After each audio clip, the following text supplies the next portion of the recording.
10 bahaya syirik. Kesyirikan merupakan dosa paling berbahaya dan paling besar yang dilakukan oleh manusia.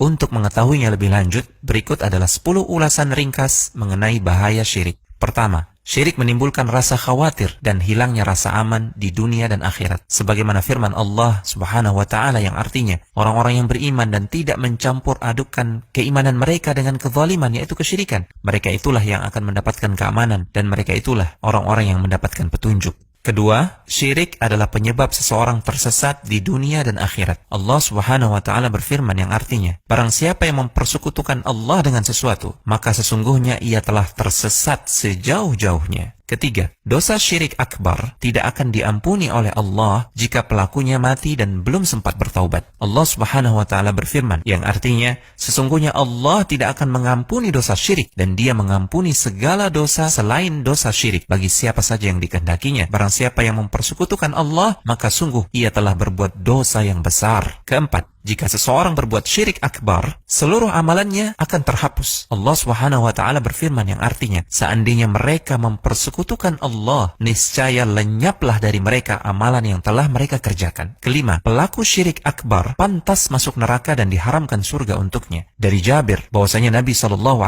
bersabda yang artinya, barang siapa yang mati dalam keadaan tidak berbuat syirik kepada Allah dengan sesuatu apapun, maka ia pasti akan masuk surga. Barang siapa yang mati dalam keadaan berbuat syirik kepada Allah, maka ia akan masuk ke dalam neraka. Keenam, syirik akbar membuat pelakunya kekal di dalam neraka. Allah Subhanahu wa Ta'ala berfirman yang artinya, sesungguhnya orang-orang kafir, yakni ahli kitab dan orang-orang yang musyrik akan masuk ke neraka jahanam. Mereka kekal di dalamnya. Mereka itulah seburuk-buruk makhluk. Ketujuh, syirik adalah sejelek-jelek perbuatan zalim dan sejelek-jelek dosa. Allah Subhanahu wa Ta'ala berfirman yang artinya, dan ingatlah ketika Luqman berkata kepada putranya di waktu ia memberi pelajaran kepadanya, hai anakku, janganlah engkau mempersekutukan Allah. Sesungguhnya mempersekutukan Allah adalah benar-benar kezaliman yang besar. Kedelapan, syirik menghapuskan cahaya fitrah seorang hamba. Karena seorang hamba terlahir pertama kali di atas fitrah, yaitu di atas tauhid dan ketaatan. Allah Subhanahu wa Ta'ala berfirman, tetaplah di atas fitrah Allah yang telah menciptakan manusia menurut fitrah tersebut. Tidak ada perubahan pada fitrah Allah. Itulah agama yang lurus. Tetapi kebanyakan manusia tidak mengetahui. Manakala seseorang berbuat kesyirikan, maka dia telah lari dan berpaling dari fitrahnya. Kesembilan, syirik khafi atau syirik yang samar seperti riya akan menghapuskan amalan yang terkait dengannya. Syirik khafi ini lebih dikhawatirkan daripada Al-Masih Ad-Dajjal dan lebih dikhawatirkan akan menimpa umat Muhammad SAW. Rasulullah SAW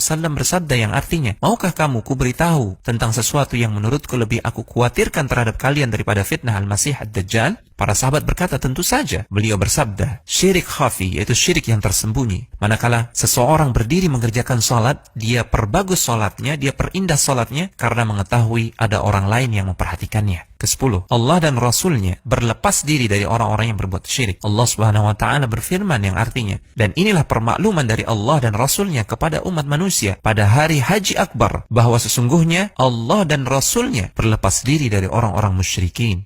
Al-Hujjah.com